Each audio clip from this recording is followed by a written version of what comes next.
Wet asphalt and stone. Brick tarnished with years of soot pouring down over a centuries-old city. Stores have closed for the night, with only a few souls traversing the streets between bars or leaving their graveyard shift. Those who work the night, utility workers, bodies for hire, or the typical night owl, are no stranger to the call of darkness. An odd shuffle scurrying down a back alley, a scream from the abyss echoing through the dark corridors, an odd smell that seems to linger, thick iron, palpable, staining the brick in one's mind, blood trailing along, lining the cracks in the ground, leading the stray onlooker to a sight of carnage.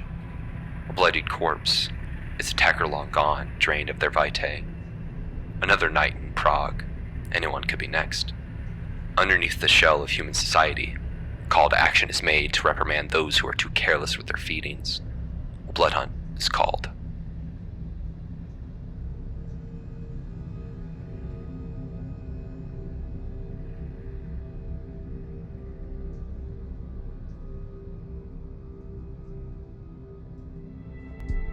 The extended universe of Vampire the Masquerade has always existed just shy of mass popularity. Always just shy of D&D levels of fame, Bloodlines being almost the greatest of all time. Always there, trying to refresh the IP and bring new blood into it, becoming just short of everlasting success. Even as World of Darkness rebrands itself back to White Wolf, their approach stays consistent. Countless spin-offs, visual novels, continued expansions. It's what a company must do to sustain itself in this climate, yet the world at large doesn't seem to want eclectic and languishing vampires anymore. Well, aside from a few lost souls, vampires have always been a centerpiece of cult-like dedication, this everlasting beauty, the all-powerful, the monster within. Yet Gothic values always will be counterculture, and therefore the grid of vampirism and surrounding creations will find itself somewhat in the dark. When the trend of battle royale video games shot off, maintaining appeal among the rise of friendslop and RPG revivals, with vampires to find their way into a genre surrounding the never-ending cycle of death and rebirth, chasing victory. When Bloodhunt flashed onto the scene, it held some good attention for a moment with Twitch partnerships and some good press from internet personalities, but it came in the twilight of Battle Royale's prime, with the main players being the few left to stand. Regardless, Bloodhunt's goal was the same as all other VTM properties post-Bloodlines: capitalize on a desire for more, whether that be more VTM content for the fans, or an attempt to reel in fresh blood. Bloodhunt promised something different. It promised power fantasy, something darker than what was expected, and it promised blood. It offered an advanced movement system, allowing players to scale all buildings, creating this unique verticality to the map of Prague. It offered a class system designed around VTM's unique clans that presented different opportunities to obtain victory, aside from just obtaining the best gear. It tied in an existing property with years and years of lore to provide a background for the world, giving players something to feel a part of. And above all else, it did something I believe not many of the genre are able to do successfully: create an atmospheric world that is also fun to play in. Sharkmob's attention to detail within Prague is beautiful. Dark alleys and corners to hide and watch, branching avenues to lose yourself in, a lattice of building tops to duck in and out of, signature Gothic architecture to accentuate the aesthetic. Most Battle Royale maps want to give you something functional, optimal for rotations and high-level competition, but I believe Sharkmob, with help from White Wolf, wanted to foster the core of what makes VTM so loved: a city to entrench yourself in, a backdrop to one's escapades in the night. All these aspects of Bloodhunt gave it enough power to stand on, a promise of a developing world to stand alongside the other properties of Vampire the Masquerade, but the world was not open to the possibility. Players were not looking for a universe to sink their teeth into. They wanted to fill a hole that could not be filled, a never-ending demand for something new, something bigger and better to replace the last giant. And they did not see Bloodhunt as offering something to replace the likes of Fortnite and its conglomerate of brand collaborations, Apex and its hardcore competitive scene, or PUBG as its long-standing place as the OG. It seemed there was always going to be an end to Bloodhunt, but for players like myself, the news hit harder than expected. Development had already ceased, marking a nail in the coffin, but support was promised for the foreseeable future. Unfortunately, that did not last either. In April of 2026, servers will cease for the Bloodhunt experience, and Sharkmob will move all its focus on its upcoming title, Exoborn. White Wolf has already moved its full attention to Bloodlines 2, and hoping it will live up to Bloodlines in some way. The public has already forgotten about the Vampire Battle Royale game that came out a couple years ago. In today's age of consumerism, there is always something new to see or participate in, but even in a dying world, there will be light until the very end. My unending love for Bloodhunt runs really deep and will never fade into the night. I was always a fan of Battle Royale games, and Bloodhunt was capable of dethroning Apex as the live service game I dedicate the most time to. It wasn't just the vampires or the community it fostered or the fact that I was good at it.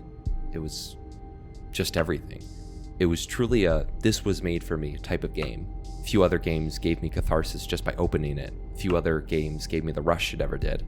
I love my Nosferatu monster I crafted. This creature of blood-stained nails, gas mask to obscure her face.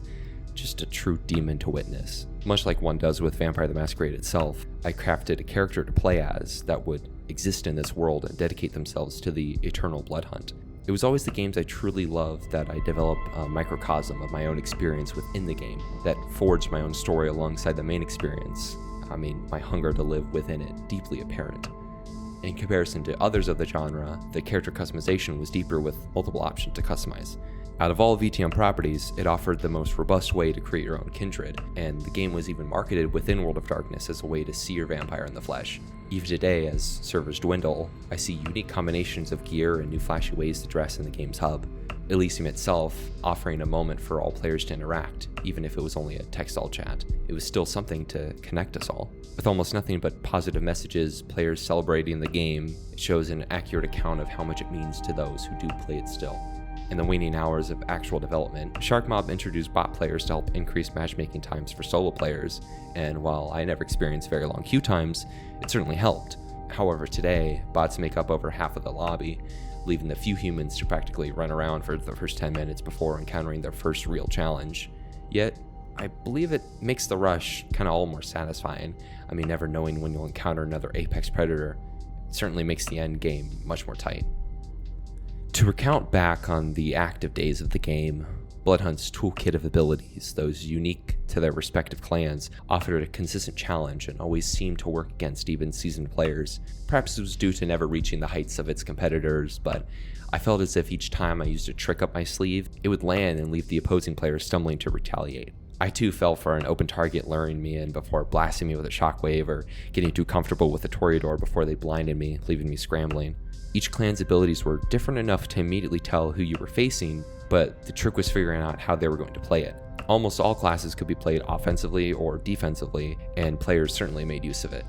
The game catered to aggressive playstyles with its verticality and mobility. Clan Nosferatu, perhaps the most passive, offered one class that gave passive invisibility and gas traps, and another temporary invisibility but a radial wall hack ability.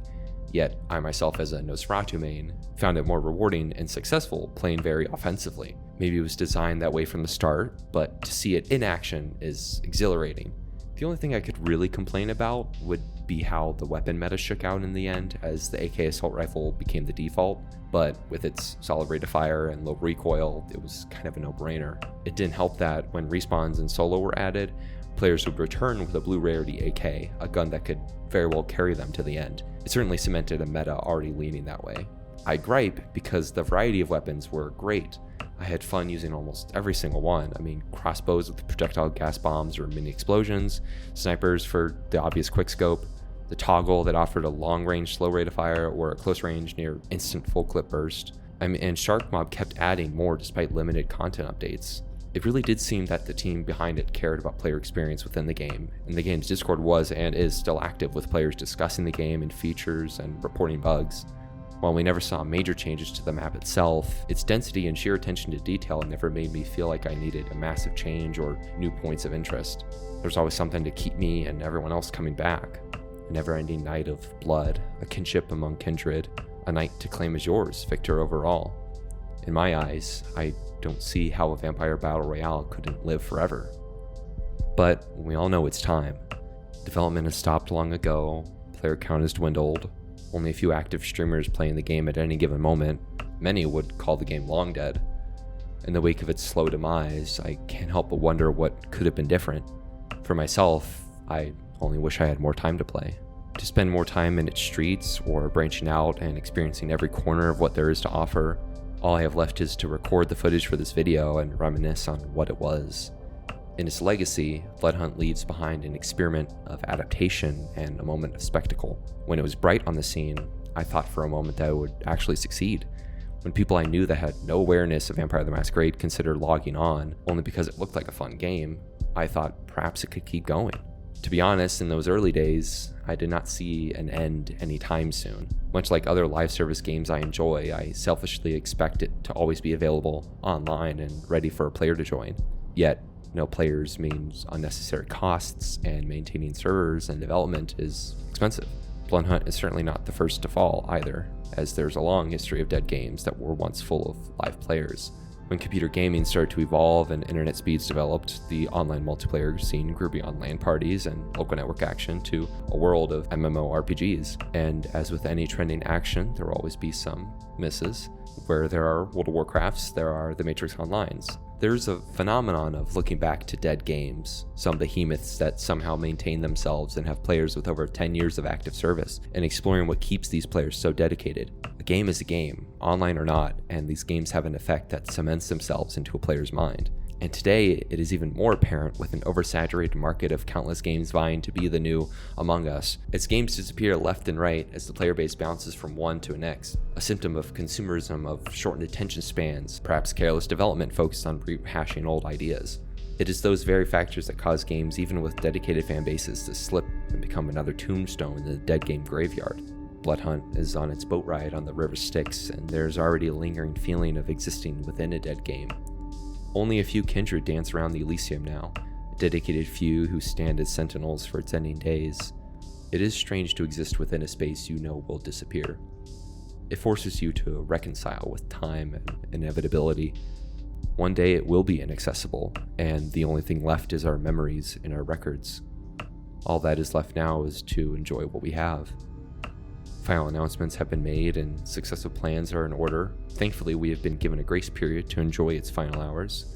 A short few months to burn the memory forever, and I will not be the only one to do so.